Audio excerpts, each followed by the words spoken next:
멈출 수 없는 사랑 주셔서, 끊을 수 없는 사랑 주셔서, 우리 찬양 들으시고 강의 시작합니다. 멈출 수 없는 사랑 주셔서, 끊을 수 없는 사랑 주소서.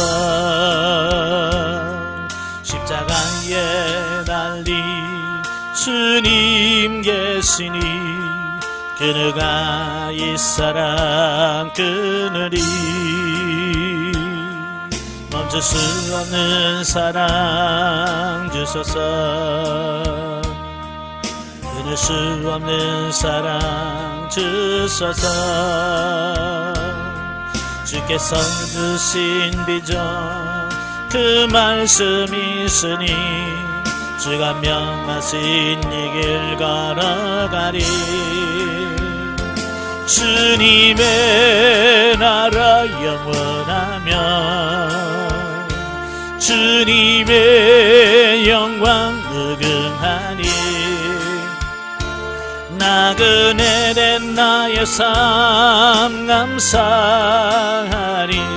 마음 다해 주님을 찬양해. 멈출 수 없는 사랑 내게 주소서.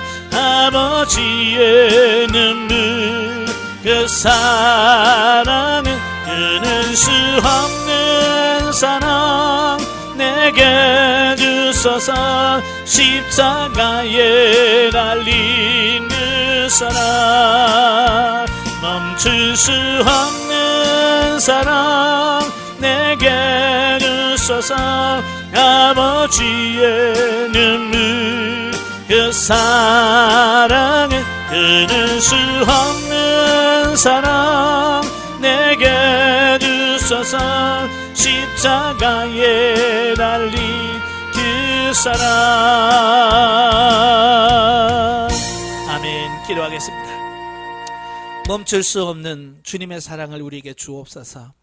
정말 다윗이 원수를 사랑했던 그 마음 우리도 품을 수 있게 하시고 그 마음으로 사라지는 우리 모두가 되어지게 하시옵소서. 오늘도 사무엘 하의 말씀을 나눌 때 하나님께서 우리의 지각을 이루셔서 알게 하시고 생각나게 하시고 깨닫게 하옵소서. 시종을 맡겨오며 예수님의 이름으로 감사하며 기도합나이다. 아멘. 예, 이 시간에 우리 교재 23페이지입니다. 지난 시간에 우리가 사무엘하의 영적 이해를 하다가 마쳤거든요. 그래서 23페이지 보시면 7. 육신을 포용하는 영혼이란 제목으로 같이 봅니다. 자, 거기 보면 다윗이 사울왕의 시종이었던 시바를 불러서 사울왕의 왕족 중에서 남은 사람이 있느냐라고 이제 추궁하죠. 그래서 이제 이스보셋을 무비보셋을 찾아냅니다. 그래서 그를 왕자처럼 대접하는 내용이죠. 자, 이것은 다윗이 과거에 요나단과 언약을 맺었어요. 예, 요나단과 약속을 했어요. 그래서 그 약속을 성취하기 위해서 지금 다윗이 힘쓰고 있는 거죠. 근데 찾아보니까 어때요? 요나단의 그 절뚝발이 아들 무비보셋을 찾게 돼요. 자, 그래서 사울 원래 가지고 있던 모든 재산을 다 이 무비보셋에게 돌려줍니다. 원래 역적의 땅은 국가에서 다 환수를 하거든요. 그런데 다윗은 그걸 빼앗는 것이 아니라 그들에게 다 돌려주는 거예요. 돌려주고 또 그의 물질적 필요를 공급해 줌으로써 약속의 진실함을 나타냈고요. 은혜를 보답하는 신뢰를 보였다. 이것은 성도가 과거에 훈련받고 연단받을 때 행했던 약속들을 영적으로 성숙하여 신실하게 지키게 되는 삶의 모습을 보여주는 말씀이다. 그러니까 다윗은 요나단과 옛날 약속이잖아요. 그죠? 잊어버릴 만도 한데 그가 왕되었을 때 그 약속을 기억하고 성실하게 이행했다라고 하는 거예요. 그러니까 우리가 하나님과 사람 앞에 약속한 걸 있으면 어떻게 해야 돼요? 잊어 잡수셔야지. 이제 잡수시면 안 돼. 그대로 실천하는 약속은 왜 지키라고 있는 거잖아요. 자, 여기서 다윗은 영으로, 무비보셋은 우리의 육신으로 비유할 수 있다. 그래서 과거 천대받고 쓸모없어 버림받을 수밖에 없던 육신이 성령의 인도하심을 따라 훈련받고 성장하여 성숙한 단계에 이르면 물론 옛사람은 죽었지만 남아있는 우리의 육체가 영혼의 통제와 포용으로 인하여 거룩하게 사용된다는 사실을 보여준다. 그러니까 우리가 훈련 초기에는 육신을 쳐서 복종시키고 죽여야 돼요. 자아를 처리합니다. 그런데요, 이 육이 영이 성장하고 나면 이제 육이 변화되어서 영을 섬기는데, 하나님을 섬기는데 유용하게 쓰임받는 도구가 된다, 그 말이에요. 그러니까 육체 관리 잘해야 되겠어, 안 해야 되겠어요? 잘해야 돼요. 예, 밥 세끼 꼬박꼬박 잡수셔야 되고요. 예? 육체 건강관리 잘해야 나중에 여러분 영이 성장해서 하나님께서 나를 쓰시고자 할 때 그래요 주님 쓰세요 라고 할 텐데, 이거 밥도 안 먹여줬지, 잠도 안 줘줬지, 육인이 골골해가지고 주님께서 야 좀 쓰자, 그래 써 쓰세요 라고 하는데 뭘 써먹을 게 있어야지. 다 골골돼가지고 그죠? 그러면 안 돼요. 이게 육체 관리 잘 하셔야 돼. 그래서 여러분도 운동도 하시고요, 그러셔야 돼. 저도 처음에는 운동 같은 건 신경도 안 썼거든요. 오직 기도와 말씀 요것만 신경 썼거든요. 근데 어느 날 주님께서 야 아니라는 거야. 너 육체 관리 잘해야 된다. 왜? 네가 나중에 성장을 해서 하나님의 일할 때 이 육체가 뒷받침이 안 되면 아무리 하나님의 일하고 싶어도 못한다는 거예요. 그래서 새벽마다 운동하고 자 그랬었거든요. 그래서 지금 그래도 많이 건강해진 거예요. 예? 저는 갈수록 건강해져요. 옛날 젊었을 때는 그냥 찬바람 안 불면 감기 걸려가지고 골골거리고, 예? 언제 따스한 바람 부나 하고 그랬었거든요. 근데 지금은 더 건강해져요. 이런 걸 보면서 아, 영적인 성장도 중요하고 육체의 관리도 중요하다. 예. 자, 넘겨서 다시 말해서 영적으로 성장하기 이전의 육체는 하나님과 원수가 되어 하나님의 일을 방해하는 몸이었지만 영적으로 성장하여 완전히 다스리고 승리자가 된 이후에는 그 영이 육체를 무시하는 것이 아니라 한 몸으로 인식하며 사랑하게 되는 모습을 말씀하고 있는데, 이것은 영적인 현상으로서 우리가 영적으로 민감하여 우리 안에서 일어나는 모든 영적인 상황들을 잘 감지할 수 있을 때 이와 같은 것들이 실제가 되는 것을 경험하게 된다. 이제 여러분도 다 경험하게 될 거예요. 어느 순간에 가면 이 육이 변화가 돼서 하나님 말씀 순종해지는 이런 걸 보게 돼요. 그래서 케네스 해긴 목사님이 말씀하신 것 중에서 몸의 구원이라고 하는 말을 하잖아요. 그 몸의 구원이라는 게 바로 이런 거예요. 이 영이 성장하면 이 몸이 변화가 돼서 옛날에는 하나님과 원수된 삶을 살았다면 이제는 하나님 앞에 수종 들고 복종하고 섬기는 일을 하는 이 몸, 그게 몸의 구원이라고 표현하는 거예요. 영의 구원뿐만 아니라 몸의 구원까지 이루셔야 돼요.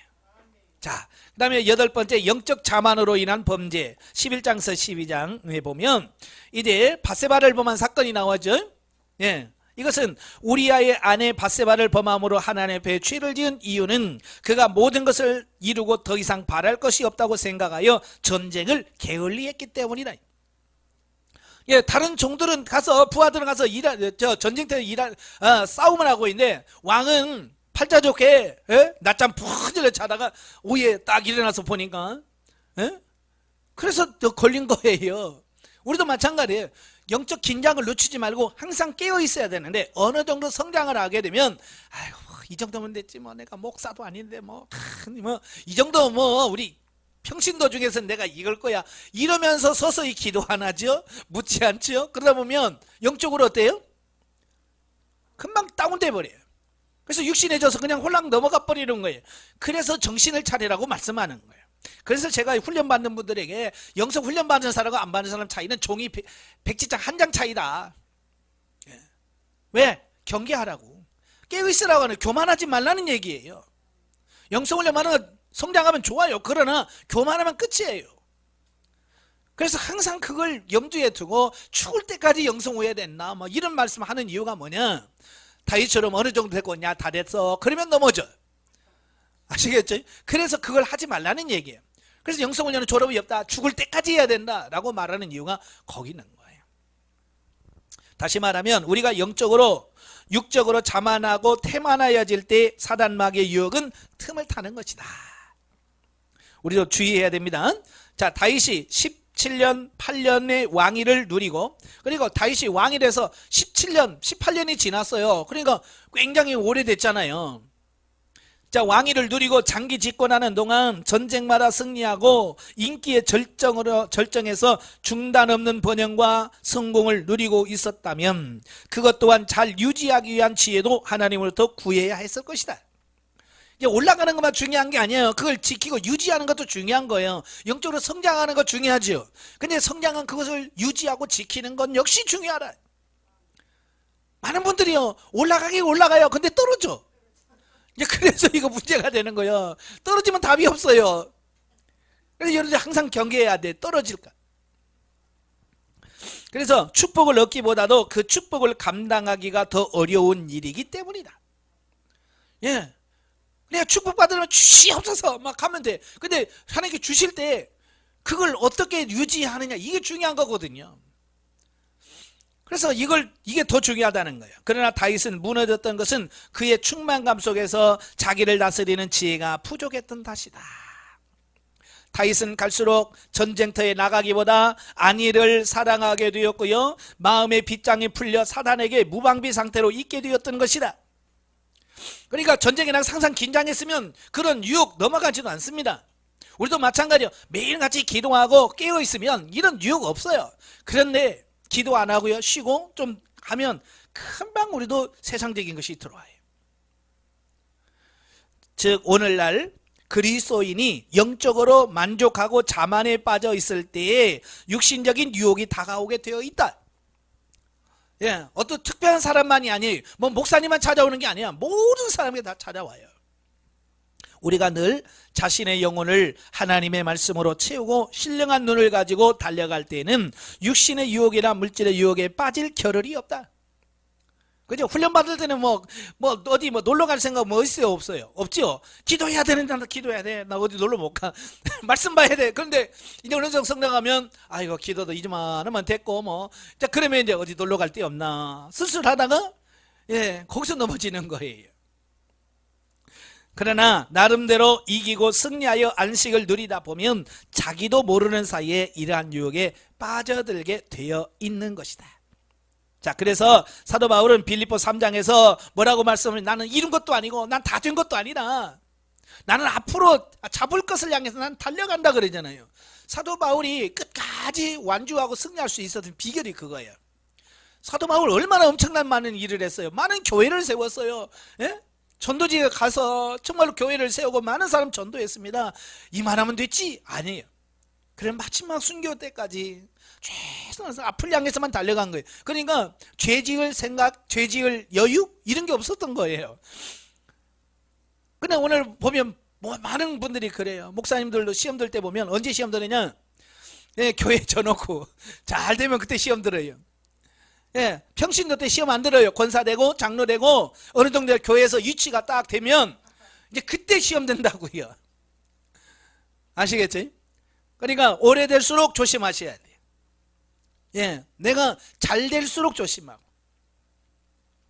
9번째, 하나님의 징계. 13절부터 18장. 자, 다윗의 가정에 처참한 사건이 이제 줄줄이 일어납니다. 그의 딸 다말이 이복 오빠 암논에게 강간을 당하고요. 또 암논은 다말의 오빠인 압살롬에게 피살을 당하고요. 또 이후에 다윗의 집안은 형제들 간에 칼부림이 연룩져서 칼이 내 집에서 떠나지 않으리라고 하신 하나님의 말씀이 그대로 이루어집니다. 다윗의 범죄는 용서받을 수 있었으나 그 죄의 열매는 참으로 가혹한 것이었다. 하나님은 개인이나 공동체가 저지른 죄악에 대해 그 책임을 추궁하시며 공의를 실현하시는 거룩한 분이시기 때문이다. 네? 그러니까 죄 지어 회개하면 용서받아요. 그러나 그 결과는 책임져야 되는 거예요. 제가 늘 강의하면서 하잖아요. 예수 안 믿는 사람은 죽어서 심판받으니까 세상에서 그렇게 심판 안 받아요. 그러니까 예수 안 믿는 사람은 이 땅에서 죄를 지어도요, 큰 벌 안 받습니다. 그래요. 그죠? 근데 우리는 안 그래요. 우리는 조그마한 그냥 넘어갈 수 있는 것도 하나님 딱 걸려서 징계하시거든요. 왜냐하면 우리는 죽으면 징계받을 기회가 없어요. 천국 가서 너 일로 와라. 너 세상에 2만 원째 쓰니까 너 10년 살다가 천국으로 와. 그런 거 없어요. 그러니까 어때요? 이 세상에서 그걸 다 치르고 가는 거예요. 그러니까 어찌 보면 예수 믿는 사람이 안 되는 게 복이야. 아시겠죠? 근데 사람들은 그걸 몰라요. 그냥 이 땅에서 잘 먹고 잘 살려고만 하지. 이 땅에서 다 받고 가십시오. 그래야 천국에서 영원한 생명을 누릴 수 있게 돼요. 자, 또한 이제 거기 보면 시므이가 나와서 다윗을 막 욕하는 내용이 나오죠. 저주하는 내용이 나와요. 넘겨서 또한 아들 압살롬에게 쫓겨 예루살렘에서 도망가는 다윗을 사울의 집 족속 시므이로부터 저주를 받게 됩니다. 이때 다윗은 시므이의 저주를 들으면서 그가 하는 것이 아니라 하나님께서 그에게 시키신 일이라고 고백합니다. 자, 대단한 거예요. 누가 나를 막 욕하는데 왜 욕해? 그게 아니라 하나님이 저 사람을 통해서 나를 욕하게 하셨구나. 아버지 감사합니다. 저 욕을 듣게 하셔서 감사합니다. 여러분 다 그러시고 사시죠? 우리는 팔 걷어붙이고 뭐 누가 그랬어? 우리는 아직 우리는 못 간 거예요. 다윗처럼 좀 나를 욕하는 사람 엉뚱한 게 내가 한 것도 아닌데 막 했다고 하잖아요. 저도 한참 훈련 받을 때요. 이것 때문에 정말 힘들었어요. 하나님께서 저를 훈련시키시려고 내가 하지도 않은 말을 했다고 그러지. 내가 아는 것도 했다고 그러지. 엉뚱하게 자기들끼리 막 하면서 목사님이 하라고 그랬어. 그러면서 자기들끼리 막 해. 나는 말한 적도 없는데. 나중에 가지고 목사님이 하라면서요. 누가요? 누가 김치 싸고 그러더라고요. 이러면서 나는 하지도 않은 말을 자기들끼리 막 했다고 그러고 막 그러니까 내가 멘붕이 왔어요. 이것들을 데리고 내가 어떻게 목회를 하지? 이걸 어떻게 때리치지? 막 이런 생각을 가질 때가 있었어요. 그때 하나님께서 주신 말씀이에요. 너를 넓히고 너의 심령을 넓히기 위해서 내가 작업했다. 그러니까 처음에는 그게 힘들더라고요. 잠이 안 오고요. 밥맛이 없고요. 목회고 뭐고 그냥 다 때려치고요. 그냥 산속에 들어가고 싶은 생각이 들더라니까요. 얼마나 이게 심한지. 그래서 저도 산에 기도원에 올라가서 정말 3일 금식하면서 제가 금식 제일 싫어하거든요. 못해요. 밥 굽는 걸 못해요. 그냥 한 끼만 굶어도 머리가 띵하고 어지러지해서 밥을 못 굶어요. 그런데 내가 오직 했으면 3일을 금식하면서 아버지 죽겠어요. 내가 그렇겠어요. 예. 힘들어요. 그런데 성장하면 이렇게 다윗처럼 깨달음이 와요. 나를 넓히기 위해서 그러시구나. 세상 만사 특히 자기 주변에서 일어나는 어떤 일도 하나님의 손에 의해서 좌우되고 있다고 하는 이 고백을 통하여 다윗은 다윗 왕국에서 일어나는 어떤 사소한 사건도 자신에게 책임이 있음을 인정하는 겁니다. 내 책임입니다. 다 내 문제예요. 이게 중요한 거예요. 가족에 문제가 있어요. 그럼 전부 다 우리는 뭐라고요? 남편 당신이 무능해서 그래. 이런 게 아니에요. 내 잘못입니다. 내가 무능해서 그렇습니다. 자기 탓으로 돌릴 수 있는 이런 삶이 되셔야 돼요. 자, 혹시 여호와께서 나의 원통함을 감찰하시느니 오늘 그 저주 때문에 여호와께서 선으로 내게 갚아 주시리라. 하나님 이런 기도를 하는 거예요. 오늘 이 모욕을 하나님께서 들으시고 나중에 내게 다 갚아 주실 거다. 모욕과 멸시 속에서 다윗은 하나님의 공의가 실현되는 것을 소망하고 있다. 다윗은 모든 수욕을 감수하고 인내하는 까닭으로 하나님의 은혜를 기다리고 있다. 하나님께서는 이 연단 후에 다윗에게 이 모든 일이 협력해서 선을 이루도록 섭리하실 것이다. 다윗의 승기는 오직 하나님의 손에 달려 있음을 신앙하고 소망하고 있다. 자, 10번 옛사람의 죄로 인한 징계 21장. 자, 다윗이 왕이 돼서 3년 동안 기근이 왔어요. 예. 그 이유는 자기 잘못이 아니라 자기 윗대인 사울 왕 때의 잘못한 것이 아니 다윗 왕 때에 이런 가뭄이 오는 거예요. 그러니까 우리가 보면 이해가 안 되죠. 아니 그럼 그때 하셔야지. 왜 다윗 때 엉뚱하게 뭐 다윗이 그랬나요? 자, 이렇게 생각할 수 있는데요. 여기서 말씀하려고 하는 것은 이거예요. 사울이 기브온을 친 것은 하나님의 약속을 멸시하는 행위였기 때문에 하나님은 3년 동안 기간으로 징계를 내리시는데, 이와 같이 우리가 지금 영적으로 성숙하고 성장했어도 여전히 어려움과 고통을 당하는 이유가 뭐냐? 과거에 우리 육신이 지은 죄로 인한 것으로서, 비록 우리가 영적으로 성숙했다 할지라도 과거 육신에 있을 때 지었던 죄에 대한 대가는 반드시 받는다는 사실을 말씀해주고 있다. 그러니까 내가 지금 영성훈련 받고 성장했어. 근데 고난을 받아. 이건 뭐냐? 내가 영성훈련 받기 이전에 지었던 죄를 이제 그 대가를 받는 거라는 거예요. 예, 아시겠죠? 그러니까 누구 탓할 필요 없어. 나는 왜 이렇게 고생만 하는지. 예, 내가 예전에 지었던 죄를 이제 그 대가를 지불받는 거예요. 그러니까 그것도 역시 잘 감당하셔야 돼. 자, 선왕 사울이 범했던 죄의 보응은 기브온 자손의 요구의 사항대로 사울의 자손 7을 내어주고 그들을 사울의 자손의 목매어 달아 죽임으로써 나타납니다. 그러므로 우리들은 하나님의 징계가 무서워서가 아니라 우리를 죄악 가운데서 생명으로 인도해내신 그 하나님의 은혜와 사랑을 배신할 수가 없어서 기쁘고 감사하는, 감격하는 마음으로 하나님의 법들을 지켜 행해야 할 것이다. 우리가 하나님 말씀을 지켜 행할 때에 무서워서 하는 게 아니에요. 아, 이거 안 해갖고 하나님을 얻어 터지면 어떡하지? 뭐 이래서가 아니에요. 하나님의 은혜에 감격해서 할 수 있는 그런 삶이 되셔야 돼요. 자, 이제 본문위에 들어갑니다. 28페이지. 1장은 사울왕의 죽음과 다윗의 애가. 1장 1절 16절에 보면 이스라엘의 패전 소식을 접한 다윗. 자, 보면은 다윗이 길보아 전투에서 이스라엘의 패전 소식과 함께 사울과 요나단의 전사 소식을 접합니다.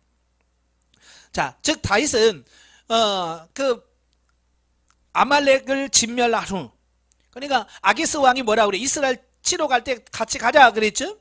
근데 군대 장관들이 우리는 안 갑니다. 걔하고 같이 가면 우리 안 갑니다. 그러니까 할 수 없이 너 돌아가라. 그래서 돌아왔잖아요. 돌아오니까 어떻게 됐어요? 아말렉 족속이 와가지고 시글락에 있는 다윗과 그 가족을 다 포로로 끌어갔잖아요.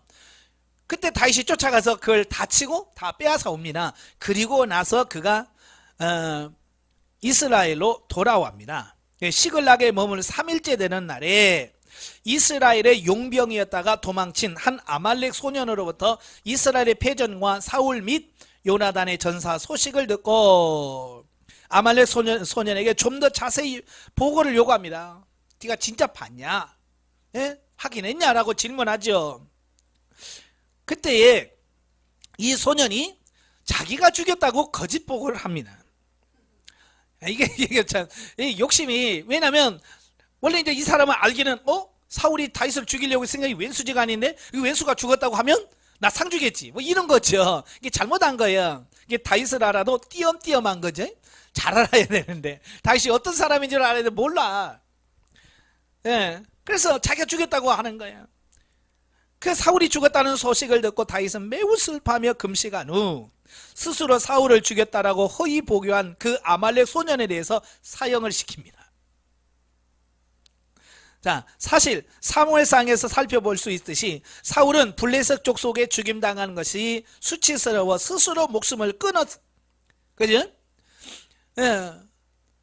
예, 이스라엘 사람들은 할례받자는 적의 손에 죽는 게 이게 부끄러운 거예요. 특별히 왕의 자존심이 있잖아요. 그러니까 더 이상 자기를 살 수 없어. 그러니까 앞에 병기든 자에게 야, 너 나 죽여라. 그러니까 어떻게 하나님이 왕을 어떻게 죽입니까? 못 죽입니다. 그러니까 스스로 자기 칼에 자기가 자결을 한 거예요. 이게 스스로 죽은 거예요. 아니, 스스로 죽었다고 얘기했으면 되잖아. 근데 자기가 상을 받을까 봐. 그죠? 예. 그래서 이 아말렉 족속이 사울을 죽였다고 지가 허위 보고를 한 거예요. 예. 그 결과로 어때요? 그가 도리어 죽임을 당해요. 자, 정직해야 됩니다. 욕심 부리면 안 됩니다. 근데 다윗이 왜 그 소년을 죽였냐면 네가 어떻게 하나님의 기름 부음 받은 자를 죽였냐는 거예요. 특별히 아말렉 족속이잖아. 아말렉 족속은 하나님과 이스라엘 백성과 원수 족속이잖아요. 그래서 그를 죽인 거예요. 사실 다윗도 자기도 죽일 기회가 있었잖아요. 2번씩이나. 그래도 그는 안 죽였잖아요. 왜? 이유가 아니에요. 다른 이유가 없어요. 하나님께서 기름 부은 자를 하나님이 어떻게 하실 거지 왜 내가 하냐 이거예요. 이게 하나님의 절대 주권, 기름 부은 자에 대한 존중, 이걸 말씀하고 있는 거예요. 다시 말하면 사울이 완벽하거나 사울이 완전하거나 사울이 뭐 특별나서가 아니에요. 그냥 하나님의 기름 부음 받았기 때문에 그 이유 하나만으로 존중해주고 인정해주는 거예요. 이게 중요한 거예요. 예, 우리도 이걸 기억하셔야 돼. 교회에서 보면 자칫 보면 그래요. 예를 들어서 교회에서 권사 뽑고 장로 뽑잖아요. 근데 내가 봤을 때 마음에 안 드는 사람 뽑혀요, 안 뽑혀요? 아, 저 사람 안 돼야 되는데 하는 사람 되는 게 있어요, 없어요? 있잖아요. 그러면 어떻게 해야 돼요? 나는 죽어도 인정 못해. 이러면서 인정을 안 해줘. 그러지 말라는 거예요. 하나님이 그를 세웠다면 내 마음에 들든 안 들든 하나님의 종으로 하나님의 일꾼으로 인정해 줄 수 있는 게 중요한 거예요. 왜? 세우시고 폐하시는 분은 하나님이시라는 거예요. 바로 다윗이 가지고 있던 신앙이 바로 그거예요. 그래서 하나님께 맡기잖아요. 하나님께 절대 주권을 인정하는 거예요. 바로 이것이 다윗의 장점이에요. 자기가 얼마든지 할 수 있어요. 그럼에도 불구하고 하나님께 맡기는 거예요. 하나님이 왜 다윗을 들어서 이스라엘을 왕으로 세웠느냐? 바로 그 중심, 하나님 중심으로 살고 싶어 하고 하나님의 절대 주권을 인정하고 그 하나님 말씀도 살고 싶어하는 그 마음 중심을 하나님께서 보셨기 때문에 사람은 외모를 보지만 나는 중심을 본다. 그래서 그를 왕으로 세웠던 거예요. 자, 이렇듯이 자, 우리도 하나님의 마음에 들 때 뭘 드느냐, 외적으로 뭘 갖추는 게 아니에요. 부자가 되고 뭐 재벌이 되고 뭐 어떤 직분을 가지고 그것 때문에 하나님께서 그래 네가 장로야, 네가 권사야, 아이고 이쁘다 그러겠어요? 그건 하나님 앞에는 안중이 별로 없어요. 하나님 뭐냐면 얼마나 하나님 앞에 진실하고 성실하고 하나님을 향한 뜨거운 마음과 열정이 있느냐, 이게 중요한 거예요. 그래서 우리가 하나님은 외모를 보지 아니하시고 우리의 중심을 보신다는 걸 꼭 기억하시기를 바랍니다. 자, 두 번째 단락은 17절부터 27절까지인데요. 다윗의 애가입니다. 애가는 슬픈 노래거든요. 보통 이제 국가적으로는 사람이 죽었을 때 슬프잖아요. 자, 슬플 때 가서 우리가 애가를 부릅니다. 예. 자, 본문은 다윗이 사울과 요나단의 죽음을 슬퍼하면서 지어 부른 애가다. 자, 여러분 생각해 보세요. 약 한 10년가량 나를 괴롭힌 사람이 죽었어요. 여러분 같으면 어떡하겠어요? 말 그대로 10년 묵은 채찍이 내려가잖아요. 아우 속 시원하다 그럴 텐데 다윗은 그게 아니야. 애가를 지어서 애곡합니다. 이 다윗의 애가는 일명 활노래라고 하는 제목이 붙어 있어요. 예, 내용이 아주 매우 뛰어나고 아름다운 구약의 애가 중 하나로 손꼽힙니다. 왼수가 죽었는데도 예, 미워하거나 좋아하지 않고 애가를 불렀다는 거예요. 이런 애가를 통해서 다윗은 자신을 최후의 순간까지 죽이려 했던 사울을 용서함은 물론 그의 용맹을 칭송하기까지 합니다. 그리고 사울의 죽음으로 인하여 이스라엘이 이방인들에 의하여 조롱받게 될 것을 염려하고 또한 자신에 대한 요나단의 우정이 여인에 대한 사랑보다 더 깊은 것이었다라고 칭송하고 있습니다. 이처럼 다윗은 개인적인 감정이나 이해관계를 초월하여 신앙적이며 민족적인 차원에서 사울과 요나단의 죽음을 슬퍼합니다. 그렇죠. 왕을 잃으면 나라가 어떻게 돼요? 예, 망할 수 있잖아요. 그렇죠. 그러니까 다윗은 자기가 죽은 사울 왕이 죽은 게 문제가 아니고 이 나라가 걱정이에요. 그래서 그걸 염려하는 정말 이 마음이 깊은 이 부분을 보게 돼요. 근데 이 모든 것이 그냥 된 게 아니라 하나님의 훈련을 통해서 만들어지고 성취된 거라는 거예요. 예, 그냥 된 게 있다고요, 없다고요? 없습니다. 그냥 되는 거 없어요. 다 하나님 훈련을 시키시는 거예요. 그래서 우리도 이 많은 훈련을 시키시는 이유가 하나님은 나를 변화시켜서 어떻게 하든지 새롭게 만드시려고 하는 하나님의 뜻, 의도가 담겨져 있다는 거예요. 그래서 우리가 하나님의 훈련을 잘 받으시길 바랍니다. 자, 그 가운데서 특히 사울의 단점을 드러내지 아니하고 장점을 부각시켜 칭송한 다윗의 인품은 조만간 신정적 왕정 체제 하에서 신정왕국을 이어갈 자로서 하나님과 사람들의 인정을 받기에 충분히 성숙된 성품임을 알 수 있다. 보통 보면 칭찬보다 뭘 많이 해요? 험담을 많이 하잖아요. 그죠? 그래서 교인들이 아이고 권사님 너무 영적이더라. 무슨 소리 아니야, 보기하고 영 달라. 앞에서는 그렇지 뒤에서는 나라 까먹는다 뭐 이러면서 우리 안 좋은 소리를 다 한다는 말이에요. 그래서 다윗은 사울에게 단점이 없었을까요? 많이 있었잖아요. 하나님 신이 떠난 다음에 미쳐가지고 말이죠, 정신병 걸려가지고 얼마나 힘들게 했어요. 얼마든지 말할 수 있어요. 근데 다윗은 그런 거 싹 빼. 안 좋은 거 싹 빼. 좋은 점을 바라볼 수 있는. 그만큼 다윗이 변화, 훈련, 성장, 성숙되었다는 것을 말씀해 주고 있어요. 여러분도 인격적으로 그렇게 성화되시길 바랍니다. 영적에 보죠. 자, 사울과 요나단의 죽음은 육적 자아가 죽는 것을 의미한다. 영적인 비유로 사울이 죽고 요나단이 죽은 것은 육적 자아가 죽어지는 것을 의미해요. 아무리 은사와 능력이 충만하여도 육신의 욕망이 처리되지 않으면 신앙을 자기를 위한 도구로 이용하게 된대. 예, 사울이 어쩌면 다른 사람보다 키가 어깨보다 크니까 외적으로 보면 다 갖춘 사람이에요. 용사예요. 힘도 다 있습니다. 그런데 그걸 엉뚱한 데 써먹잖아요. 그지? 우리가 영적으로 온전하게 성장하지 못하면 하나님께서 주신 은사 가지고 사울처럼 엉뚱한 짓 하고 다니는 이 모습을 비유하고 있는 거예요. 자아가 안 죽으면 그래요. 그러니까 하나님께서 주신 은사 가지고 장난질 치고 그런 거 하는 걸 바로 이걸 비유하고 있는 거예요.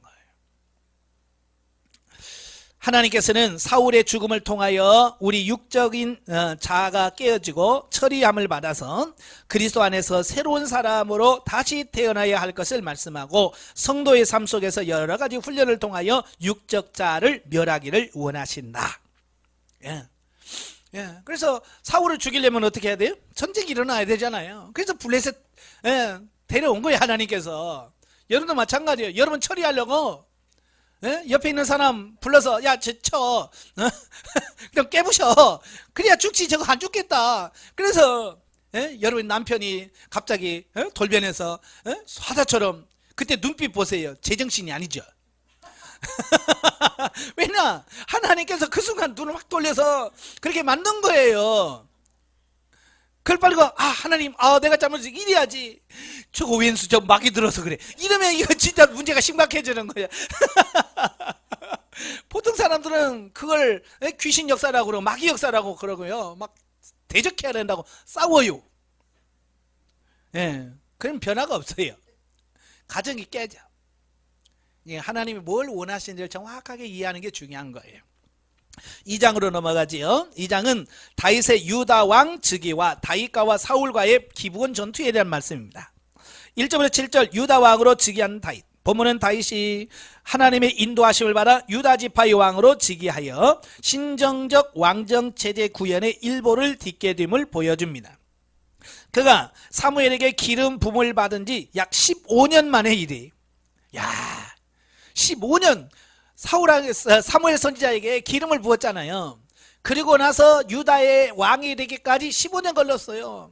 15년 짧은 기간 아니죠? 많은 사람은 3년 훈련 기간도 너무 길다고 혓바닥 쭉 빼고 그러는데 15년 받으라 그러면 여러분 오겠어요, 안 오겠어요? 15년이면 내가 몇 살? 80 넘어가는데 아이고 뭐 이럴 거예요. 사실 다윗은 원하기만 하였다면 자신의 정적인 사울을 제거하고 더 빨리 왕에 오를 기회가 얼마든지 있었어요. 그저 2번씩이나 있었거든요. 그리고 그의 군사력도 엄청난 세력으로 확장된 상태에 있었다. 그럼에도 불구하고 그가 인간적인 방법을 취하지 아니하고 끝까지 참고 하나님의 뜻과 인도하심을 기다리는 것은 하나님께서 자기 인생의 주인이심을 믿었던 까닭이다. 많은 사람들이요, 영성훈련 받으면서도 항상 조급해. 왜 이렇게 성질이 급한지 몰라요. 왜 안 되냐고, 왜 빨리 안 되냐고, 왜 빨리 변화 안 되냐고 너무 조급하단 말이에요. 이거 뭐냐, 하나님이 나의 삶의 주인이 돼야 되는데 내가 나의 주인이 되다 보니까 조급할 수밖에 없는 거예요. 이래 하나님께 맡기십시오. 그러니까 하나님께 맡긴 사람들 보면 조급한 게 없어요. 하나님이 하실 텐데 뭐. 아이고 돈 없어서 어떡한데, 하나님이 주실 거야. 얼마나 편안합니까? 근데 내가 주인이면 아이고 큰일 났다, 아이고 돈이 얼마 필요한데, 아이고 큰일 났다, 뭐 이러면서 맨날 왜 자기가 주인이다 보니까 얼마나 힘들겠어요. 하나님께 맡기시길 바랍니다. 하나님은 끝까지 당신을 신뢰하고 겸손하게 행동했던 다윗을 헤브론으로 인도하시고 유다 사람들로 하여금 다윗에게 기름을 붓고 그들의 왕으로 삼게 하셨다. 이처럼 하나님의 약속을 믿고 기다리는 자는 아름다운 결과를 맺게 된다. 기다려야 돼요. 아시겠죠? 기다려야 되는데 내가 발벗고 뛰면 안 됩니다. 어떤 사람은 성질이 하도 급해서 하나님보다 먼저 뛰어. 하나님이 기다려라 그래도 내가 먼저 갈 테니까 하나님 나중에 오세요 하고 지가 막 뛰는 거예요. 이게 안 돼요. 한편 다윗은 왕에 즉위한 후 제일 먼저 사울을 장사했던 길르앗 야베스 사람들에게 사절단을 보내어 그들의 노고를 취하는 일부터 수행을 합니다. 자, 이렇게 함으로써 그는 모든 백성들에게 공의의 통치를 펼쳐 보였음을 물론 사울의 사후 혼란했던 나라를 수습하는 데 큰 효과를 거두었고, 이런 사실에서 우리는 악으로 악을 갚지 아니하고 선으로 갚는 지혜, 신앙적 지혜를 교훈받게 됩니다. 사실 길르앗 야베스 사람들은 사울이 왕 될 때 암몬 족속의 침략을 받을 때 사울에게 도움을 받았던 사람들이에요. 그러니까 사울에게 얼마나 고마워요. 근데 죽었단 말이에요. 그러니까 사울이 죽어서 벳산 성벽에다가 머리를 잘라서 갖고 가고 이 몸만 성벽에다가 이렇게 걸어놓은 거예요. 그래서 야베스 사람들이 가가지고 그 시신을 가져다가 장사를 잘 지냈어요. 근데 다윗이 그 사람들 칭찬하는 거예요. 너 참 잘했다. 자, 그렇게 한 이유는 뭐냐면, 자, 이제 다윗이 유다 왕이 됐어요. 사울은 누구예요? 다윗의 원수죠. 근데 원수를 장사 지냈다고 하는 것을 다윗이 알았다면 뭐가 되겠어요? 아유, 그냥 큰일 났다. 다윗이 열받아서 우리 죽이면 어떡하지? 이게 불안한 거예요. 은혜를 받아서 하긴 했지만 다윗이 왕 되니까 불안한 거죠. 이거 언제 칠지 모르니까 불안해하고 있는 그들에게 다윗이 사절단을 보내서 칭찬을 하고 치하를 해주는 거예요. 그러니까 그들이 어떻게 하겠어요? 쫄았다가 안심을, 역시 대의는 다르구나.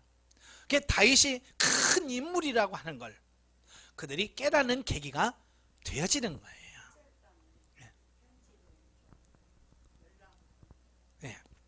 자, 8절부터 23절에 보면 유다와 이스라엘의 분쟁.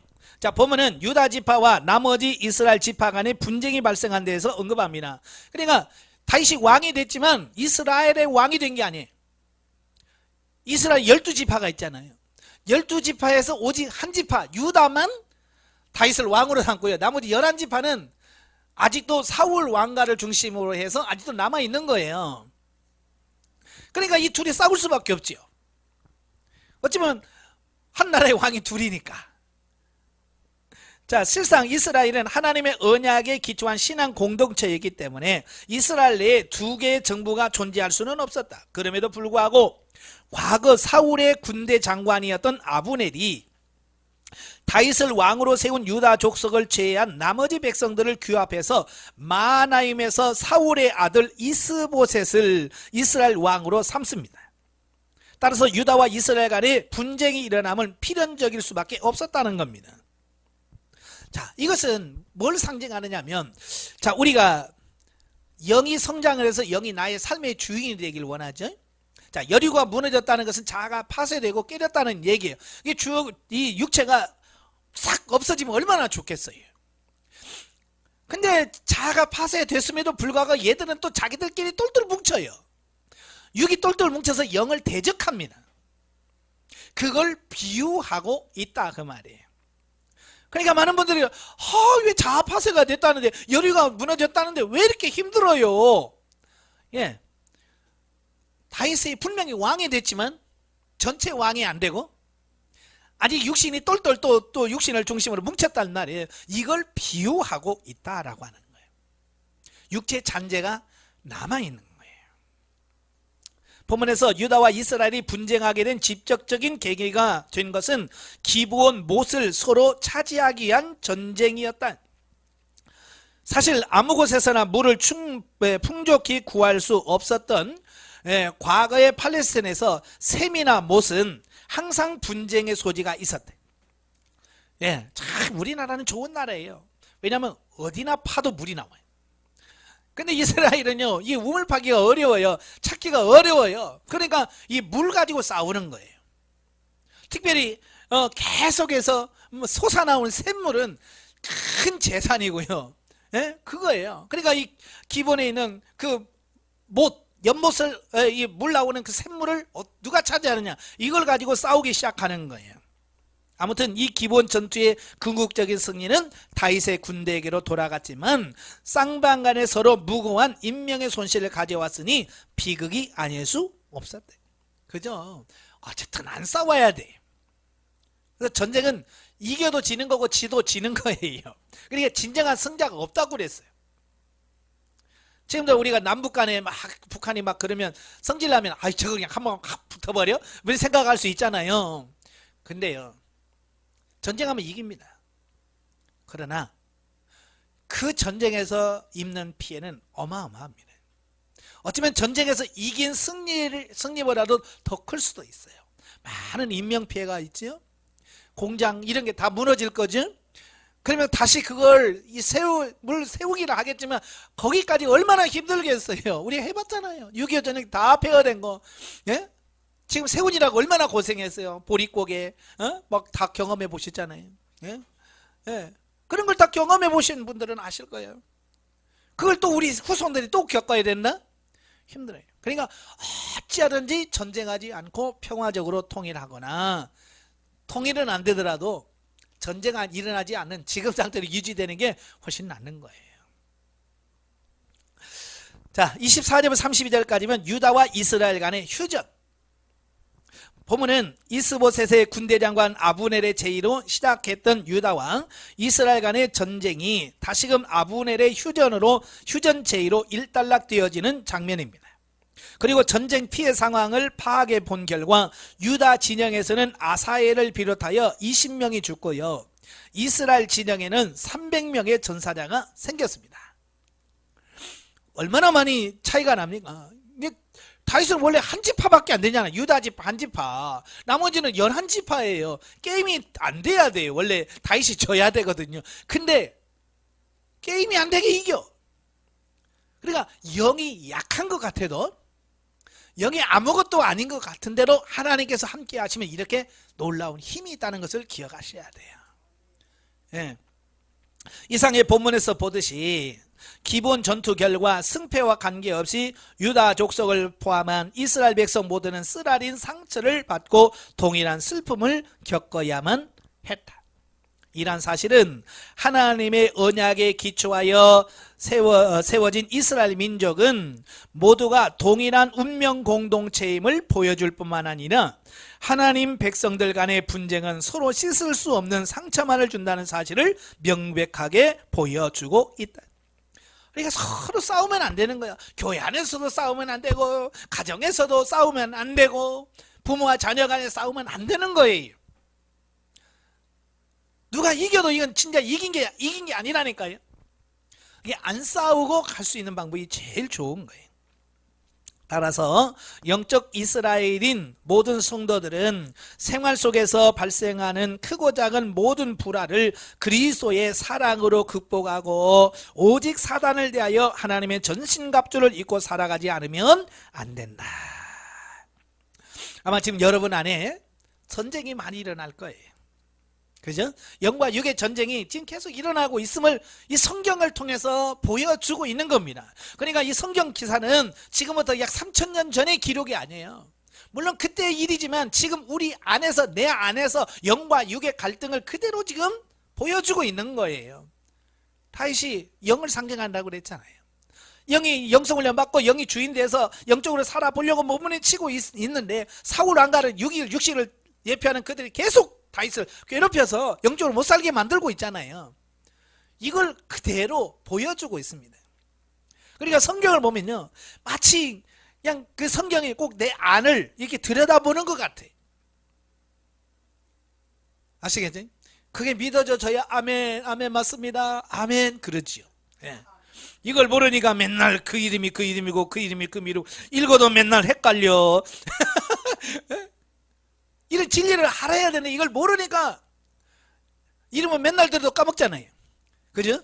그래서 얘가 그 사람인가 그 사람이 이 사람인가 헷갈리잖아요. 이 사람이 신약에 나온 사람이야 구약에 나온 사람이야. 에? 이런 원리를 알으셔야 돼요. 아시겠죠? 네.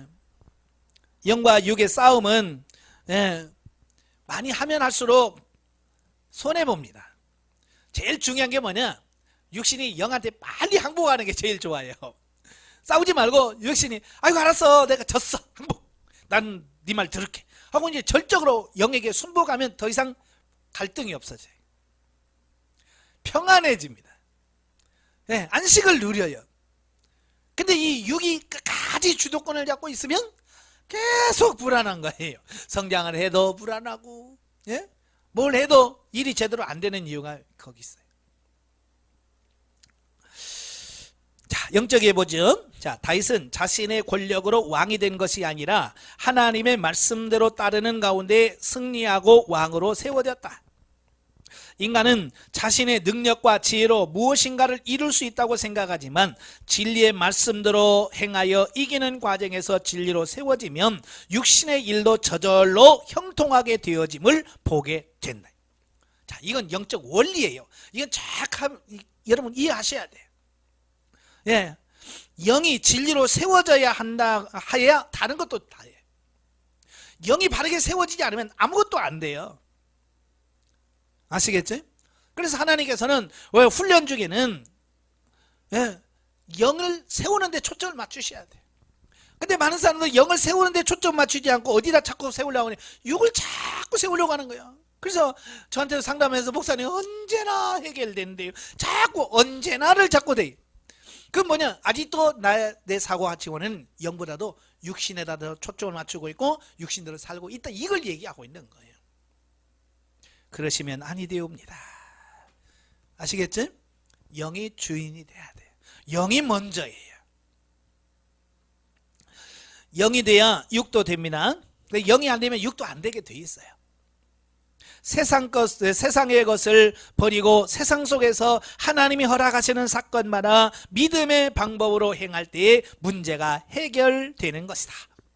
그래서 제가 항상 묻고 행하라고 하는 말씀은 이유가 거기 있어요. 내 뜻대로 하면 안 돼. 그냥 하나님께 묻고 하나님 방법대로 뜻대로 하면 된다는 거예요. 그래서 항상 우리가 하나님 앞에 어떻게 할까요? 무엇부터 할까요? 라고 묻고 하는 거예요.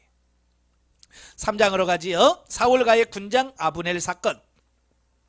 자, 1절부터 11절은 다윗과의 번영과 사울과의 분열입니다.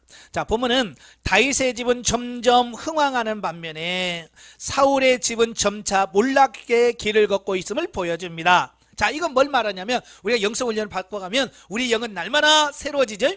네, 날마다 새로워져. 육은 어때요? 날마다 약해져가는 이 모습을 그대로 보여주고 있는 거예요.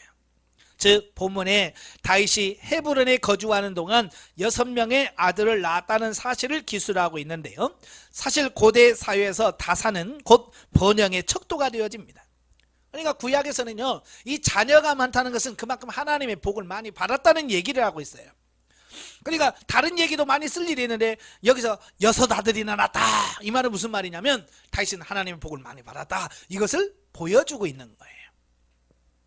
따라서 다윗이 헤브론에 거하는 동안 6명의 아들을 낳는 것은 다윗 왕가가 매우 번성하고 있음을 보여주고 이는 다윗 왕조가 사울 왕가를 누르고 이스라엘의 통일 왕국을 건설할 때가 머지 않았다는 것을 예시해 주고 있다.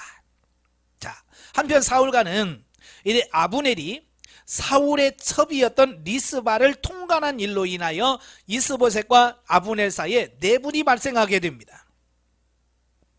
자, 이게 무슨 말이냐면 아브넬은 사울 왕 때 군대 장관이에요. 그러니까 군사, 우리나라로 국방부 장관이에요. 부대를 책임지고 있는 총대장이거든요. 그러니까 힘이 있잖아요. 이스보셋은 누구냐? 사울 왕의 아들이에요. 이게 정식적으로 아버지에 의해서 세자 책봉이 되고, 그래서 사울이 죽고 그가 왕이 됐으면 그래도 힘이 있겠지만, 전쟁이 일어나서 그냥 사울도 죽지, 그의 셋도 죽지, 그 다음에 이스보셋이 뭐 희망이 있어요? 아무것도 없잖아요. 그러니까 이 아브넬이 너 왕대, 그래서 바지 사장이란 말 들어보셨지? 그냥 이름만 사장인 사람, 그냥 세워놓은. 그렇지 뭐 이스보셋은 아브넬이 자기가 이 군대 장관하고 권위를 누리려고 하니까 이 자기는 왕 될 수는 없잖아요. 그래서 이스보셋 세워놓고 지가 거의 왕노를 하는 거예요. 그러니까 얼마나 교만한지 사울의 첩이었던 리스바를 통관해 겁탈을 하래요. 어떻게 왕의 첩을 겁탈합니까? 이건 그만큼 교만하다는 얘기죠. 자, 사실 전 왕의 첩을 넘보는 행위는요, 왕자를 요구하는 반역 행위와 같은 거예요. 그러니까 왕의 첩을 내가 아내로 삼겠다는 얘기는 내가 왕 되겠다, 그런 얘기거든요. 그냥 나중에 솔로몬이 왕 되고 아도니아가 뭐라 그래? 바세베 가서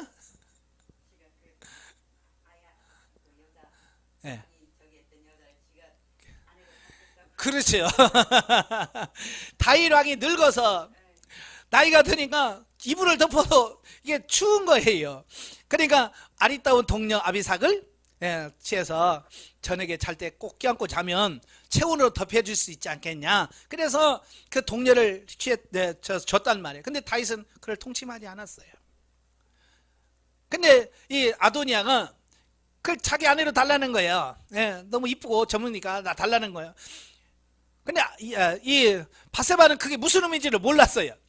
그래서 솔로몬한테 주워, 그거 가까이 보기 싫은데, 꼴 보기 싫은데, 어찌 보면 그 바세바 입장에서는 첩이니까 얼마나 싫어. 그러니까 줘버리나. 그런데 솔로몬은 딱 듣는 순간 제가 뭘 꿍꿍이 속을 하고 있는지는 알잖아요. 그 첩을, 선왕의 첩을 취하고 있다는 것은 다음에 내가 후계자라고 하는 어떤 그런 표시가 되는 거예요. 그러니까 아도니아는 지금 내가 힘이 없어서 못하지만 나중에 내가 기회 봐서 내가 왕 될 거야, 그런 의도를 갖고 있었던 거예요. 그걸 정확하게 솔로몬이 파악을 하니까 안 되겠다, 쟤 죽여라 그랬어. 바로 이 아브넬이 사울의 첩인 리스바를 이렇게 했다는 것은 지가 이제 왕이 될 수 있는 왕자리를 엿보는 어떤 이런 부분을 보게 되는 거죠. 그러니까 그걸 보고 나니까 이스보셋은 아무리 바지 왕이라도, 그죠? 화가 날 수 있잖아요. 왜 또 그랬냐라고 책망을 하는 거죠. 그러니까 열받은 거지. 서로 이제 분쟁이 일어나게 돼요. 그래서 아브넬이 에이 성질나, 나 이제 다윗에게 가버릴 거야. 그래서 다윗 편으로 돌아서는 계기가 되어지고, 어찌 보면 이제 그 이스라엘이 망해요. 사울가가 망하고 다윗이 전 이스라엘 왕이 되는 어떤 계기가 되어진다라고 보게 돼요. 그래서 이제 12절부터 21절까지 보면 다윗과의 귀화한 아브넬. 그러니까 보면은 아브넬이 이스보셋을 배신하고 다윗과의 합류하는 장면이 나와요. 참 이거 못됐지요.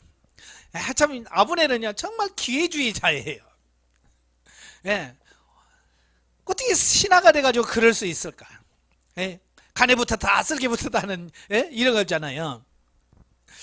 즉 아브넬은 다윗에게 밀사를 보내서 다윗을 도와 통일 왕국을 이루겠다는 제안을 하게 됩니다. 내가 이 나머지 다 데리고 당신한테 할 테니까 우리 합시다, 이렇게 된 거죠. 근데 다윗은 사울의 딸이자 자신의 본처였던 미가를 데려오는 조건부로 그 제안을 수락합니다. 그러니까 이 미갈은 다윗과 어찌 보면 처음 결혼한 조강지처예요.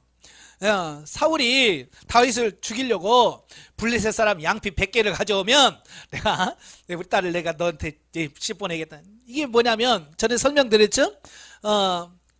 보통 이스라엘 장가 가려면 남자가 여자 집에다가 돈을 줘야 돼요. 몸값을 줘야 돼요. 이 신분이 왕족이니까 얼마나 줘야 되겠어요? 다윗이 아무리 생각해도 그 돈이 없는 거야. 그냥 에이 난 그거 안 돼. 난 자격 없어. 난 돈 없어. 이제 그런 거죠. 그러니까 사울이 그래? 야 그러면 블레셋 사람 양피 100개만 가져오면 내가 쳐준다고 해라. 이제 그런 거예요. 그랬을 때 다윗이 가가지고 200개를 갖다 주고 부인을 얻었어요. 그게 미갈이에요. 예. 그런데 다윗이 이제 왕국에서 쫓겨났잖아요. 그 사이에 사울이 그 미갈을 라이스의 아들 발디엘과 재혼을 시켜버립니다. 왜? 다윗 보러 열받으라고.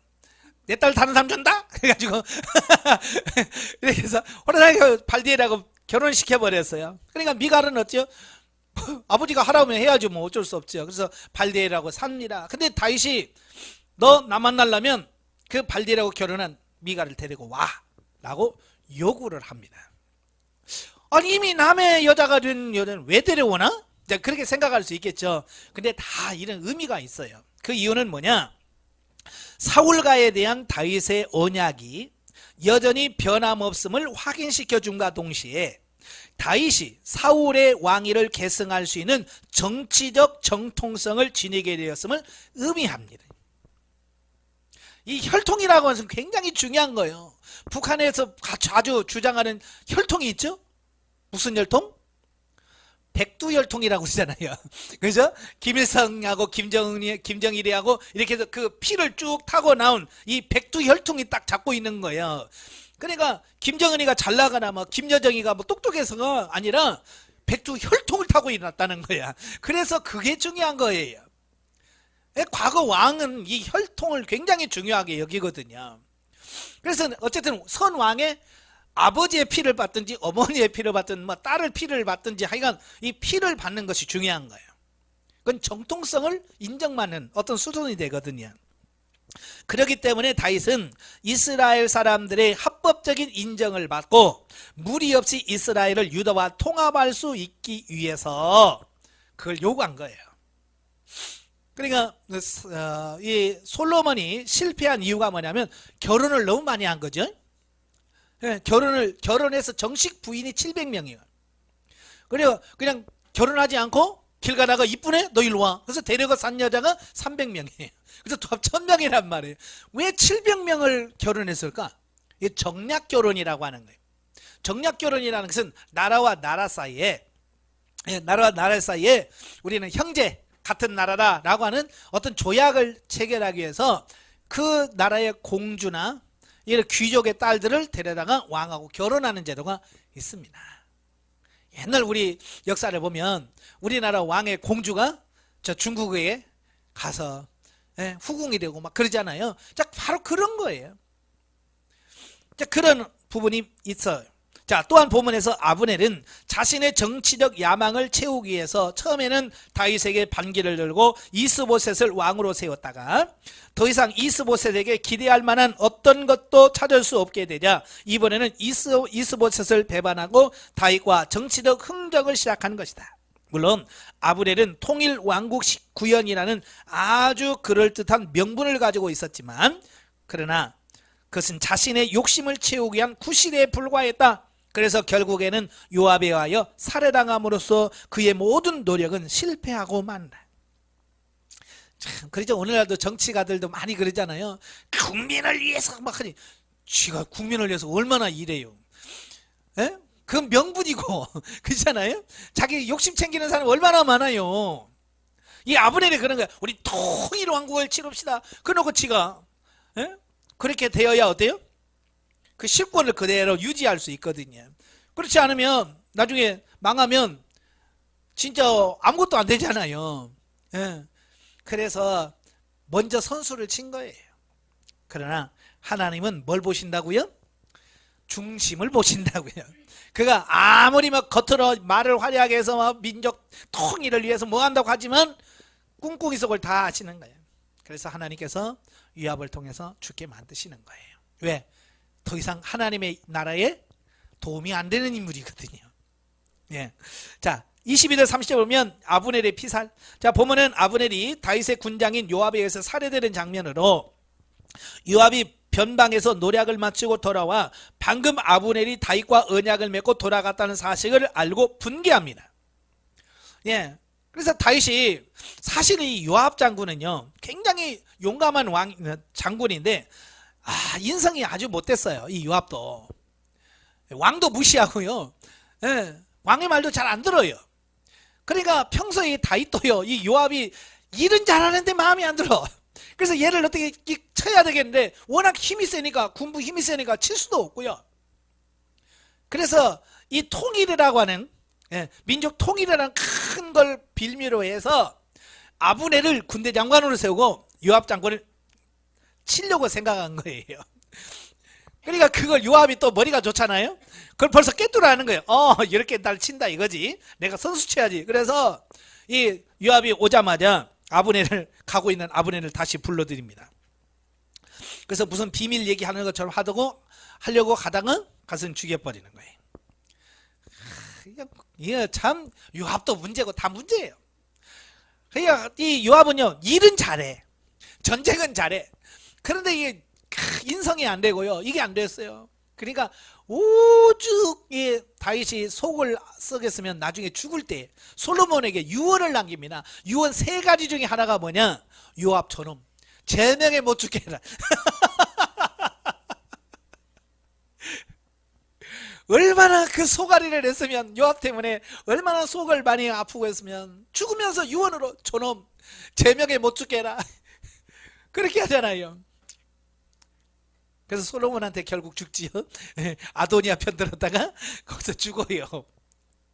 여러분 일 잘하는 것도 중요하지만 그 사람의 마음을 아프게 하면 안 돼요. 가끔 교회에서도 그런 분들 많아요. 하여간 일은 똑부러져. 근데 문제라는 일은 또 다 일으키고 돌아가는 사람이 있거든요. 예? 그런 사람이 되면 안 됩니다. 예. 자, 요압이 아브넬을 살해한 표면적 이유는 뭐냐? 겉으로 표면적 이유는 그 동생 아사엘을 이 아브넬이 죽였거든요.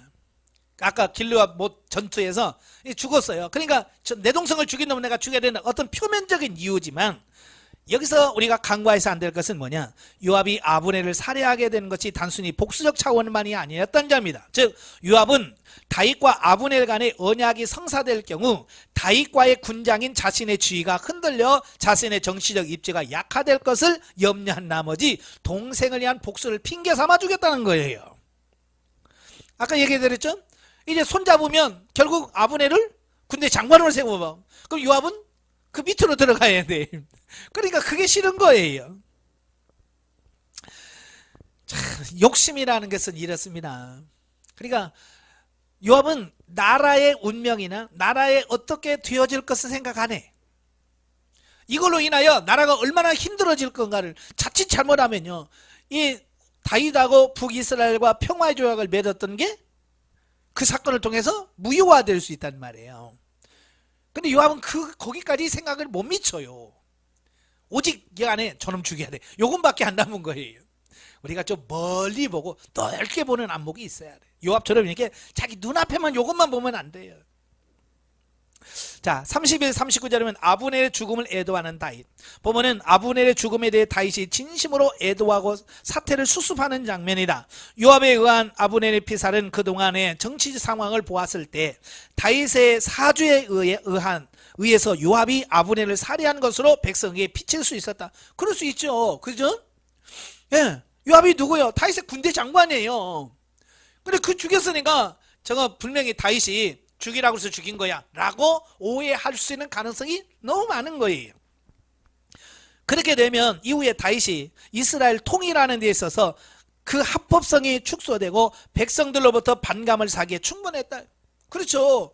야, 저거 마음에 안 들면 다 죽이네. 그럼 뭐 우리도 죽겠네. 그러면 누가 통일하려고 하겠어요? 아무도 안 하죠. 그래서 다윗은 아브넬이 요압에 의해 피살되었다는 소식을 접하는 즉시 먼저 요압을 저주합니다. 그 다음에 아브넬의 죽음에 대하여 온 세상 백성들과 더불어 심히 애통해합니다. 그리고 친히 애가를 지어 애도를 표합니다. 그뿐만 아니라 다윗은 아브넬을 장사하는 하루 동안 전혀 음식을 들지 않음으로써 자신의 지극한 슬픔을 표현했습니다. 결국 다윗의 이러한 진실한 자세는 백성들의 반감을 살 수 있었던 상황에서 오히려 온 백성들의 신임을 더욱 두텁게 했고, 혹시라도 다윗이 요압을 시켜 아브넬을 살해했을지도 모른다는 의심을 완전히 불식시켜 주었다. 진심은 통하는 법이라고 했잖아요. 정말 다윗은 아브넬의 죽음을 전심으로 애도하고 슬퍼하고, 그 모습을 백성들이 보고 나서 저건 정말 다윗이 시켜서 요압이 죽인 게 아니라 요압이 지 욕심 챙기려고 이렇게 해서 죽인 거구나. 백성들이 그걸 아니까 다윗을 신임하게 되고 믿게 되어지는 그 부분을 보게 돼요. 여러분도 마찬가지예요. 항상 진심, 진심을 가지고 대하셔야 돼요. 카멜레온처럼 갈 때마다 색깔 변해서 이렇게 하면 안 됩니다. 항상 진심, 언젠가는 진심이 통할 때가 있습니다. 처음에는 힘들 수 있어요. 그러나 결국 진심은 통합니다. 영적에 보죠. 사울의 남은 가문과의 싸움은 남은 육적 속성에 대한 싸움을 비유합니다. 아까 설명드렸죠. 자기를 이기면 죄를 이기고, 죄를 이기면 환경을 이기고, 마귀를 이긴다. 그래서 제일 먼저 자기를 이길 수 있어야 돼요. 자기 육을 이길 수 있어야 돼요.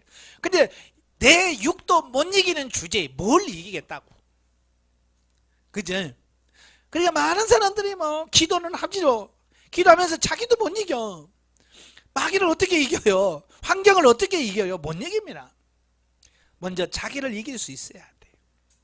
자, 6절에서 아브넬이 다윗의 편이 된 것은 육체의 일이 실패하여야 육체가 영혼에 속함을 비유적으로 보여줍니다. 인간은 육신의 꿈이 좌절되지 않으면 헛된 자기의 꿈을 쫓아서 달려가게 된다. 자, 여러분, 아브넬이 이스보셋을 왕으로 세운 다음에 그 나라가 막 잘 됐어요. 그러면 아브넬이 다윗과 손잡고 할 생각 했을까요? 안 했을까요? 안 했어요. 아브넬을 지가 이렇게 해서 이렇게 하면 이 나라 내가 먹겠는데 했는데 안 되잖아요. 안 되니까 에이 모르겠다 하고 다윗 편에 서버린 거잖아요. 이게 뭘 말하냐면, 우리 육신이라는 것은 육이 잘 되면요 하나님께 안 돌아옵니다. 그래서 하나님께서 왜 우리가 자꾸 잘 되려고 막 발부둥 치는데, 하나님은 그럴수록 자꾸 우리 안 되게 만드시냐면 우리가 미워서가 아니에요.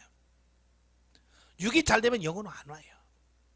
그러니까 하나님께서 육을 안 되게 하심으로 말미암아서 영으로 들어오도록 하는 하나님의 손길인 거예요. 그러니까 어찌 보면 우리는 망하는 게 축복이고요, 안 되는 게 복인 거예요. 근데 그걸 모르니까 막 안 된다고 원망하고 불평하고, 그게 사는 건데. 그래서 시편 107편, 119편, 67편, 72편에 뭐라고요? 고난당하는 시대에게 유익이라. 고난이 내게 유익이라, 내게 복이라 그러잖아요. 이 사고로 바뀌셔야 돼요. 이래 진리 단계 들어가면 이 말이 이해가 됩니다. 하나님께서 이거 처리하시려고 이런 고난을 주셨구나. 아버지 감사합니다. 이게 나와요. 근데 진리 단계 안 갈 때는 아이고 맨날 힘들어 죽겠네 말합니다. 죽어야 삽니다. 아시겠죠? 자, 4장으로 가지요. 4장은 이제 이스보셋 피살과 살해자들에 대한 다윗의 심판이 나옵니다.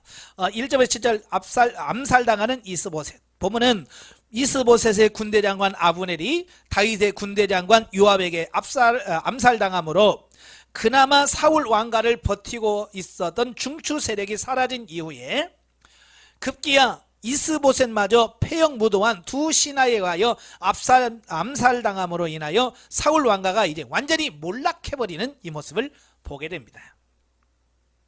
그러니까 사울과의 몰락은 결코 우연한 일이 아닙니다. 이미 사무엘 선지자로부터 예고되고 선포된 말씀이에요. 하나님께서 너희를 패하시고 하나님 마음에 합한 왕을 들어서 이 나라를 이끌어갈 거다라고 이미 선포된 말씀이에요. 자, 왜냐하면 하나님께서 불순종했던 사울을 버리시고 다윗을 새로운 신정 왕국 이스라엘 왕으로 택하신 최종적 결과였기 때문이다. 다만 그동안 이스보셋이 약 2년에 걸쳐 반쪽 이스라엘의 왕으로 군림했던 것은 다윗을 통해 신정 왕국을 이루어 가시려는 하나님의 뜻을 거역하고 인간적 의지대로 권력을 탐했던 것에 불과하다. 그러니까 하나님이 이스보셋을 왕으로 세운 것은 하나님의 뜻이 아니라 자기들 욕심에 의해서 그렇게 한 거라는 거예요. 그래서 하나님은 때마침 나타난 기회주의자들의 손을 빌려서 사울가를 몰락시키신다라고 하는 것을 보게 됩니다. 자, 이걸 보면서 우리에게 가르쳐 주는 게 뭐냐면 육신은요, 아무리 발버둥을 치고 뭘 해도 결국은 영에게 굴복될 수밖에 없다는 것을 가르쳐 주는 거예요. 육은 죽을 수밖에 없는 거예요. 근데 우리는 육을 살리겠다라고 계속 육에다 인공호흡 시키고 있는 거예요. 그죠? 참, 저는 요양원에 가서 정말 안타까운 게 뭐냐면 그 요양원에 정말 연세 드셔가지고 기력 다 하셔가지고 정말 뼈밖에 안 남았는데 코에다 콧줄 끼고 닝겔 꽂고 그냥 아무 초점 넣으세요. 눈동자로 와서 그냥 쾅 하고 천장만 이렇게 쳐다보면서 세월을 보내는 그 모습을 보면 저게 과연 사는 걸까? 그죠? 저게 진짜 절에서 10년을 산들 저게 무슨 유익이 있을까? 어찌 보면 빨리 가는 게 복일 거 아니에요. 그죠? 더 이상 고통 없이 하나님을 잘 믿었다면 천국 가면 얼마나 좋겠어요. 그죠? 예. 저도 늘 기도하면서 그런 거 합니다. 나도 저렇게 누워서 10년, 20년 하지 않게 해주세요. 정말 그렇거든요. 육은 빨리 죽어야 돼. 예. 아시겠죠? 육은 빨리 죽어야 돼. 빨리 죽도록 기도하세요. 니겔 고고 200살까지 사면 뭐합니까? 마치 비유로 보면 그래요. 육은 빨리 죽어서 영에게 굴복하고 영에게 순종하는 삶이 되어야지. 예? 그렇지 않고 6만 100살 200살 살면 뭐합니까? 육신적으로 살아봐야 결국 나중에 하나님 앞에서 심판밖에 더 받겠어요. 자, 여기서 우리는 하나님의 놀라운 섭리를 다시 한번 발견하게 되는데 하나님께서는 다윗이 직접 사울가를 멸하지 않고 통일 왕국을 건설할 수 있도록 길을 열어 주셨다는 것이다. 참 그래요. 다윗은 힘이 있어요. 그러니까 그냥 무력으로 그냥 쫙 쳐들어가지고 북대 이스라엘 다 치고 사울 왕가 다 죽이고 왕이 될 수 있어요. 그런 대로 안 해. 만약에 다윗이 그렇게 전쟁을 일으켜서 사울가를 멸망시키고 왕이 됐다면 첫째 옛날 다윗과 세운 그 요나단과 세운 언약은 뭐가 돼? 이거는 아니잖아. 옛날 내가 너희 후손들을 보호해주고 지켜주겠다고 해놓고 죽이면 말이 안 되잖아요. 언약 파기가 되잖아요. 나중에 천국 가서 어떻게 그걸 볼 거예요? 못 보죠. 또 그로 인하여 온 이스라엘 백성들의 일치된 호응도 얻지 못하고 통일왕국 건설의 장애를 초래한다. 예, 마음에 상처받은 사람들은요 그게 남습니다. 그러니까 지금도 그러잖아요. 젊은 전쟁을 옛날 6.25를 경험하지 않는 사람들은요 뭐 어떻게 뭐 통일만 되면 되지 뭐 북한이 이기든 뭐든 우리는 통일만 돼 라고 생각하죠. 그러나 옛날 6.25를 경험하신 분들은 아니죠. 절대로 할 수가 없죠. 왜? 그때 사랑하는 가족을 잃었지요. 청춘을 잃었지요. 이게 다 이 가슴에 한이 된단 말이에요. 만약에 다윗과 사울 왕과 전쟁을 하면 거기는 틀림없이 뭐가 일어나요? 죽여야 되잖아요. 죽임 당한 사람들의 가족은 이 마음속에 뭐가 생겨? 한이 생기죠. 한이 생기는데 어떻게 적극적으로 거기에 포옹을 하겠어요? 안 되죠. 다윗이 참 장점이 뭐예요? 기다렸던 거예요. 그러니까 다윗이 나중에 통일왕국이 되어도 누구와나 반감이 없는 거예요. 뭐 다윗이 가서 숙청을 하기를 했나요? 죽이기를 했나요? 그냥 자기들이 알아서 아이고 우리 왕 되십시오. 그래서 보니까 나중에 왕이 돼서도 전혀 싸움이 없고 대적이 없고 그렇게 되어진 이유가 뭐냐? 기다린 거예요. 하나님께서 해주실 때까지.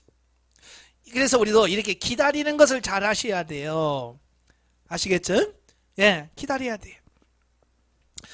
그러나 하나님께서는 사울 왕가의 내분과 반역 사건을 통하여 저들이 스스로 붕괴하도록 하심으로써 자연스럽게 다윗이 통일 이스라엘의 왕국의 왕이 되도록 하셨다. 자, 8절에 12절까지면 불의를 척결하는 다윗. 자, 보면은 다윗이 일신의 영달을 위하여 이스보셋을 암살하고 그 목을 쳐서 자신에게 가져온 폐역 무도한 이스보셋의 두 부하를 처단한 장면이 나옵니다. 이들은 마치 필연적인 시대적 요청에 따라 행동한 것처럼 가장하였지만 사실은 자신의 야욕을 채우기 위해 불의를 행하였으면서도 겉으로는 하나님의 정의에 따라 행동한 것처럼 행세했다, 그 말입니다. 이게 무슨 말이냐면, 자, 구대장관 아브넬로 죽었지? 이제 국제 정세를 딱 보니까 이제 북이스라엘은 이게 꺼진 거예요. 사울 왕가는 이건 언제 망할지도 모르는 거예요. 그러니까 어때요? 이때 한몫 잡아야 되는 거예요. 에? 그래서 기회를 딱 보다가 이 왕의 목을 가지고 가면, 다윗에게 가면 다윗이 공을 인정해서 뭐 벼슬을 주든지 상을 줄 거야 라고 생각한 거예요. 이게 눈치가 너무 빠른 것도 문제예요. 예, 그래서 잠자고 있는 이스보셋을 죽인 다음에 그 목을 딱 해가지고 다윗한테 가서 내가 왕의 원수로 목을 가지고 왔습니다, 그런 거야. 다윗이 진짜 다윗을 알기를 너무 띄엄띄엄한 거죠. 잘못 알면 그럴 수 있어요. 자기 욕심 채우게. 물론 그들은 겉으로는 아까도 말한 것처럼 그냥 하나님의 정의를 위한 것처럼 말하잖아요. 근데 꿍꿍이 속에 있는 거죠. 하나님 충신 못 신다니까요. 안 통합니다. 그래서 다윗은 레갑과 바하나에게 상을 내리기보다는 그들을 정죄합니다. 너희가 어찌하여 악한 사람이 의인을 죽일 수 있느냐? 그래서 그들 사형시키라고 말씀하는 겁니다. 예. 그러니까 그걸 보고 나니까 백성들이 누가 반역을 하겠어요? 반역을 해봐야 죽은데. 그렇잖아요. 그러니까 정직하게 살아야 되는구나.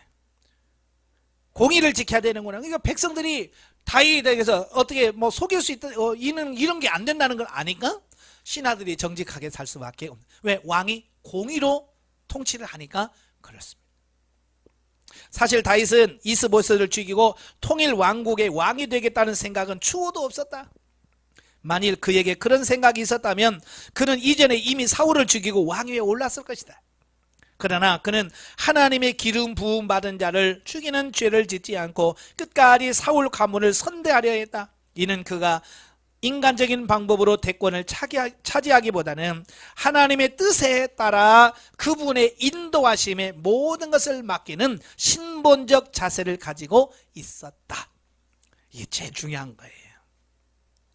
그런 다윗에게 레갑과 바하나가 이스보셋을 다윗의 정적으로 생각하여 그를 죽인 후 상급을 기대하였으니 참으로 어리석지 않을 수 없다. 분별 잘 하셔야 됩니다. 아무렇게나 한다고 되는 게 아니에요. 잘해야 돼요.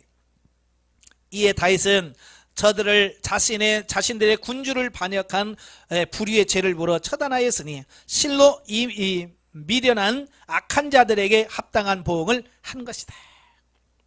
여러분, 한 번 배신한 사람은 또 배신합니다. 중국에 보면 삼국지라는 책이 있잖아요.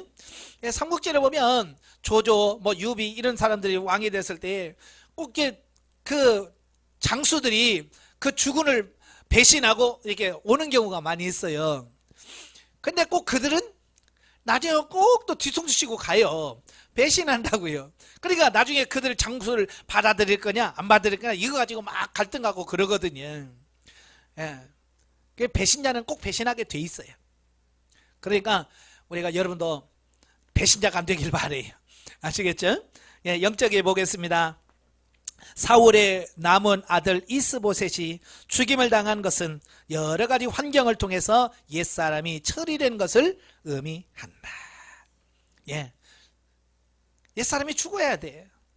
옛자가 처리가 돼야 돼. 다시 말하면 옛사람이 처리되어야 영이 우리의 삶의 주인이 될 수 있는 거예요. 그러니까 이스보셋이 살아있는 한 어쩌면 다윗은 전 이스라엘 왕이 될 수가 없는 거예요. 근데 죽으니까 어때요? 바로 5장에서 전 이스라엘 왕이 딱 되잖아요. 내 자아가, 육적 자아가 죽어져야 왕이 나의 삶의 주인이 돼서 나의 모든 삶의 전 영역을 끌어가서 하나님 뜻대로 사는 그런 삶이 된다는 걸 꼭 기억하시기를 바랍니다. 기도하겠습니다. 은혜로우신 아버지 감사합니다. 오늘도 귀한 말씀을 들었습니다. 사울이 죽고 사울가가 죽어지고 다윗이 이스라엘 왕이 되어지는 이런 부분들을 보면서 우리의 육적 자아가 죽어지고 처리되어야 우리의 영이 우리의 삶의 주인이 된다는 말씀을 들었습니다. 이 말씀이 우리 안에서 실제로 이루어지는 은혜가 있도록 도와주시옵소서. 예수님의 이름으로 감사하며 기도합나이다. 아멘. 하나님께 온드립니다.